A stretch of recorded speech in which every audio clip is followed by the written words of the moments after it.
Manchester United have sacked manager Erik ten Hag, and if we're being completely honest, this isn't really a surprise to anyone. It always did seem like a matter of when, not if. And I'll be honest, I think this timing of it has surprised me though a little bit. I did think to myself that they give Erik ten Hag a long period of time just to really get into the season, see how it's going to go. But I do think the results, no matter how much time they wanted to give him, have made the decision untenable. And I think, if we're being honest, I did think after losing to Spurs at home 3-0, I did think that was it. Okay, you pull the trigger now.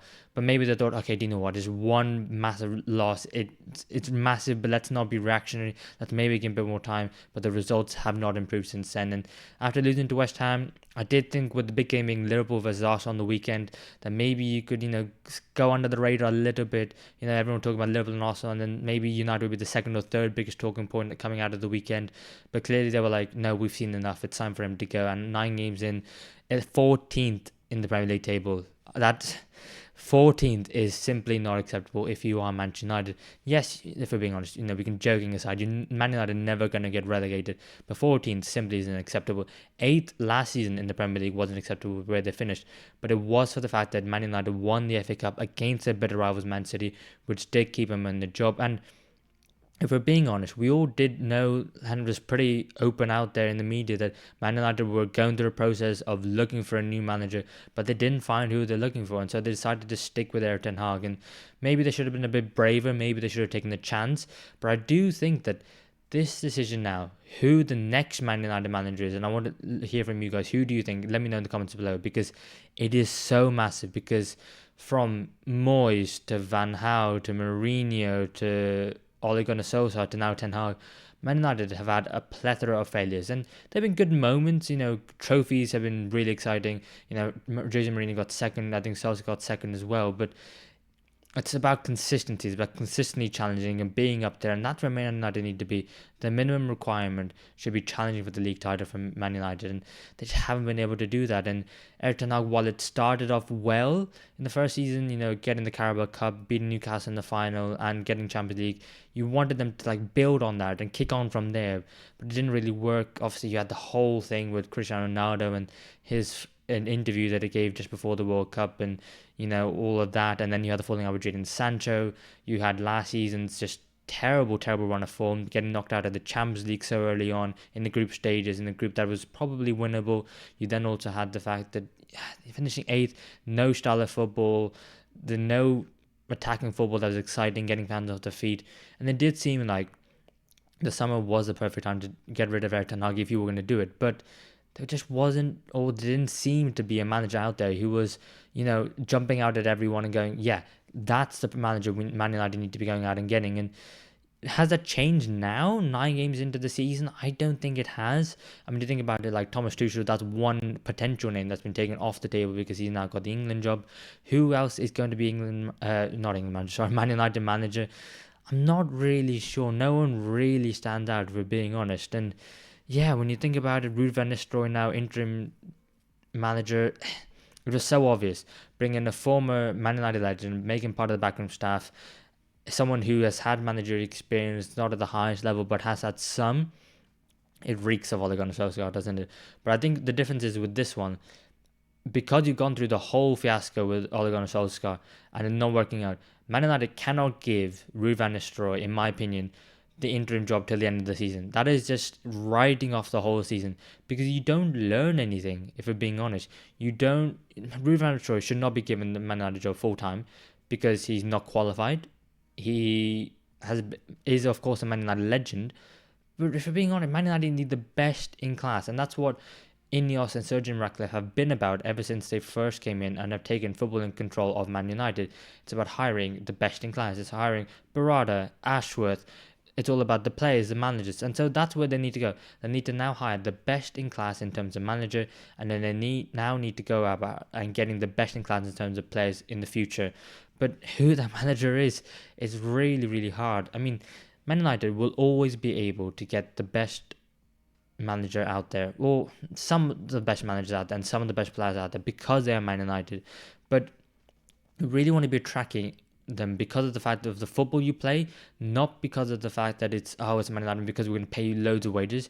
You need to be attracting them for the footballing project, and the footballing project under Erik ten Hag simply was not good enough. I mean, think about the players that they've spent money on board. I mean, a lot of them have been players that Erik ten Hag have previously worked with. A lot of them have been Dutch. I mean, think about it. I'm just trying to think from the top of my head. Like, you got Onana, you got Mazraoui, you got De Ligt, you got Martinez, you got Malacia, you got Casemiro, who was just a little bit too far past his peak. You've also got who else? You got Xerxes, who was Dutch as well. Anthony, who Ten Hag worked with at Ajax. There were so many, and so many of them have just not worked out and have been flops. So many of them have, maybe time will tell. I think with the most recent bunch, but I think it's just not been together. It's not been cohesive. It's not been a forward vision that really excites Man United fans. And I think this one, yeah, Erik ten Hag just had to go. For being completely honest, I am, like I said, surprised that he went after the West Ham game. I think maybe you keep him until the November international break, but clearly Ineos were like, you know what, enough's enough, lads. We need to just get rid of him. Because if you think about the upcoming 4 fixtures, they have Leicester in the League Cup. They then have Chelsea at home in the Premier League, which is, if you're Chelsea, you're like, oh God, couldn't you just waited until the weekend? And then they've also got a Europa League game at home as well. And then also got Leicester in the League Cup, at home as well as the League Cup game as well. So there are some very winnable games. And let's say Ruud van Nistelrooy wins all 4 of those games. Should he be given the managerial role until the end of the season? He can if you want, but you're just buying time and, in my opinion, delaying the inevitable, which is you need a manager, you need a vision, you need something to be working towards, because these players pick up form that, sure, they've done it before under Solskjaer, they've done it before under when I think Giggs was temporary manager and Carrick was temporary manager. They've done it before, they've picked up form, but it's not anything that we don't know they can do. And if we're being honest, the players have let Erik ten Hag down as well. I mean, the money that he spent on Anthony, he needs to be doing better, but that's not necessarily, the amount of money he spent on, that's not his fault. But he can do better than he's shown us so far. I think on the weekend against West Ham when they lost, Diego Dallo, it's basically an open goal. You have to be scoring that. You're a professional footballer. If you're a Sunday League player, fine, you can miss it and you'll laugh, and we'll see those videos on TikTok or Instagram and go, oh my God, Sunday League is fine. But you're a Man United player. You play in the Premier League. Diego Dallo, you have to be hitting that on target at the very minimum.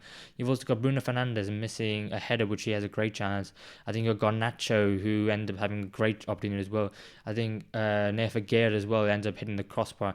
How Man United don't win that game, and yeah, dodgy VAR call, but you think about maybe the Liverpool game where they lost 3-0, yeah, I mean, it's your rivals, anything can happen, but it's unacceptable to lose to your rivals 3-0 at home, losing 7-0 away to Liverpool at Anfield, losing to Tottenham 3-0 at home. Yeah, you have a man sent off, but you don't go down and you don't feel sorry for yourself and like, you know what, let's just have it. I think about the Mickey van der Ven run through the entire of that spine of the Man United side. It's just unacceptable. And yeah, I think if you're a Man United fan, you want to be able to give a manager time. You want to break the rhythm of hiring a new manager, having a bit of a bounce, having a bad season, and then sacking them. You want to prolong them and give them a bit more time.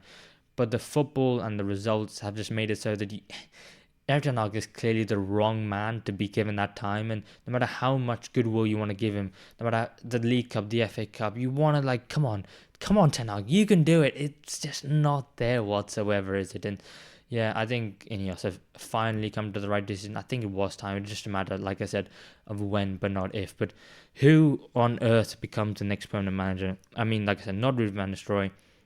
Will he improve the results? Maybe, probably, but he's been on the background staff with Erik ten Hag so far this season. So has he? I don't want to say he's been withholding information, but I suppose it's not his head on the chopping block, so he doesn't make the final call. So it's one where you probably, you can trust him to maybe do the right thing. It's Man United, it's a club where he's a legend of. But yeah, I mean, Southgate, I'm trying to think of who's out there who's free at the moment. I think most managers are within a job, if we're being honest. You got Thomas Frank, Marco Silva, Donny and Roll if you want to promote a manager from within the Premier League. Internationally, you got maybe Marco Rose at RB Leipzig. I think Hansi Flick's obviously at Barcelona. He's not going to get... You may be trying to convince a manager to come out of a job. I mean, Julian Nagelsmann for the Germany one, but I think everyone's going, I'm not sure. Do you know what? I'll just maybe give it a bit of time, let it breathe a little bit. And yeah, who their manager is, I really, really don't know. So Man United fans, let me know in the comments below who you think should be the next Man United manager, because it could be absolutely anyone. But yeah, back to the drawing board, back to square one. But I do have to say, Ineos, this is the appointment which they will be judged on. I think they've already got a bit of a black mark on them for giving Erik ten Hag the manager's job for this season. Clearly, I think maybe they should have just gone for someone else if they didn't think Ten Hag was the right man. They've waited, but in my opinion, potentially a little bit longer than they should have. But now they have sacked him. They have to get this right, because if they don't get this one right, everyone will go, well, it's no different to the Glazers, is it? And that is a position where, coming in as new owners, you've got to try and be better than the owners that everyone hated and you want to be better than. So, yeah, interesting times for Man United.